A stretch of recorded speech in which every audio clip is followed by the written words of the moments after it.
hands directly in the beam. They watched in amazement as their bones appeared on glowing screens. Within months, their skin began peeling off in sheets.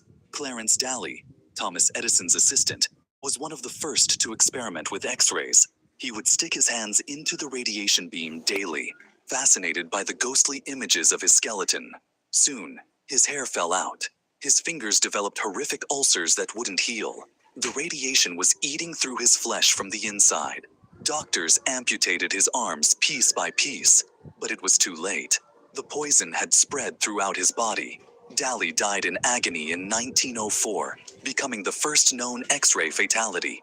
Dozens of pioneer radiologists suffered similar fates. Some developed cancers so severe their bones literally glowed in the dark. These scientists unknowingly sacrificed themselves to advance medicine, dying from their own revolutionary discovery. A group of Soviet prisoners led by Alexander Pechersky planned the unthinkable. A mass breakout from a death camp the Nazis called Sobibor escape-proof. 250,000 people were murdered there in just 18 months. Most prisoners were dead within hours of arrival. But on October 14th, 1943, something impossible happened. A group of Soviet prisoners led by Alexander Pechersky planned the unthinkable. A mass breakout from a death camp. They spent weeks preparing in secret, stealing knives and axes from the workshop, learning guard routines, waiting for the perfect moment. At 4 in the afternoon, they struck. One by one, they lured SS officers into isolated areas, killed them silently with stolen tools. Then they cut the phone lines and attacked the remaining guards. 600 prisoners. 300 escaped into the Polish forest during the chaos. Nazi forces hunted them with dogs and aircraft. Most were recaptured or killed within days. Only 50 survived the war. But their uprising was so devastating that the Nazis immediately demolished the entire camp.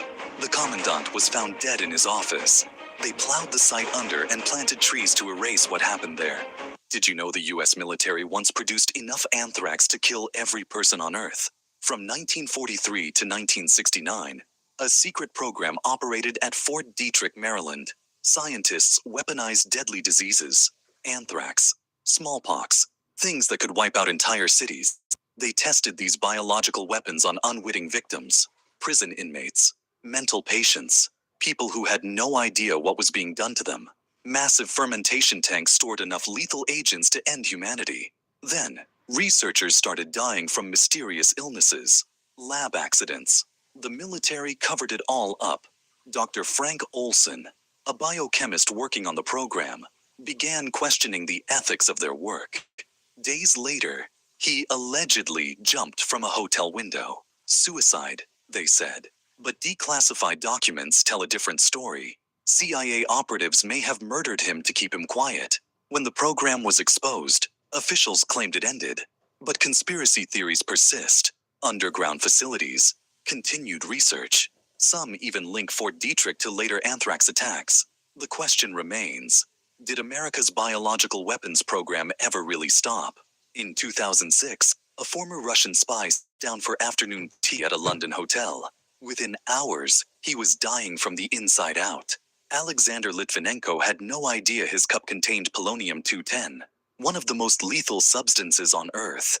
Just 1 gram could kill 50 million people. His hair began falling out in clumps. His organs started shutting down one by one. But even as death consumed him, Litvinenko pointed his finger at Vladimir Putin. British investigators followed a trail of radiation across London. Hotels, restaurants, airplanes. Everywhere the assassins had been glowed with deadly contamination. The polonium could only come from one place, Russian nuclear facilities. This wasn't just murder. This was a state-sponsored execution on British soil. For 3 agonizing weeks, Litvinenko testified from his hospital bed, his body destroyed by invisible poison while his mind stayed sharp enough to name his killers. The men who poisoned him.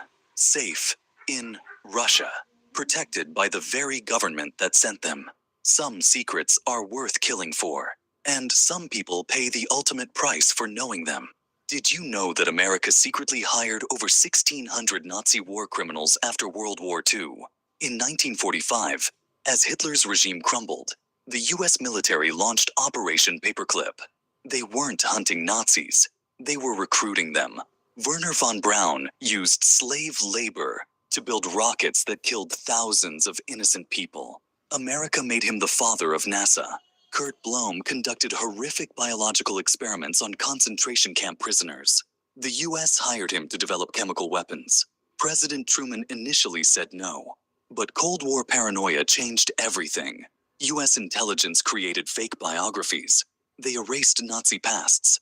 They gave war criminals new identities and comfortable American lives, while their victims' families never saw justice. These monsters worked on classified projects for decades, their crimes hidden behind government secrecy. The moral compromise was staggering. America chose scientific advancement over human decency. Operation Paperclip helped win the space race. But at what cost? The same hands that built concentration camp rockets eventually put Americans on the moon. Some victories come with a price too dark to calculate. For 13 years, Robert Hansen was just a quiet baker in Anchorage. He made pastries for local shops. He coached youth hockey. He had a wife and kids. But Hansen was living a double life. He was kidnapping women and flying them to remote parts of Alaska in his private plane. Then, he would release them naked into the frozen wilderness and hunt them like animals. Hansen gave his victims a head start before tracking them down with a hunting rifle and a pack of dogs. He treated human murder like trophy hunting, keeping a detailed map of where he buried each body. When women tried to report him, police didn't believe them. Hansen seemed too ordinary, too normal. A stuttering baker who couldn't hurt a fly. His own family had no idea he was using their cabin as a torture site. When investigators finally caught him in 1983, Hansen confessed to killing 17 women, but they believed the real number was over 30. He had turned Alaska's vast wilderness into his personal killing ground.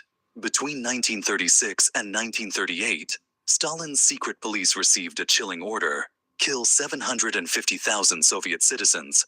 But this wasn't random violence. This was bureaucracy turned into mass murder. Each region got a quota, a specific number of people to arrest and execute. Farmers, teachers, factory workers, anyone could be labeled an enemy. NKVD operatives worked in government building basements, shooting victims in the head at precisely timed intervals. They used specialized revolvers and kept doctors nearby to confirm each death. The bodies were loaded into windowless trucks and driven to mass graves dug by prisoners. Those prisoners were then shot to eliminate witnesses. Officers received bonuses for exceeding their killing quotas. Mass murder became a competition. Families searching for missing relatives were told their loved ones received 10 years without right of correspondence. It was a lie, a euphemism meaning they were already dead and buried in unmarked graves scattered across the Soviet Union. In just 2 years, Stalin's quota system murdered 750,000 people with industrial efficiency.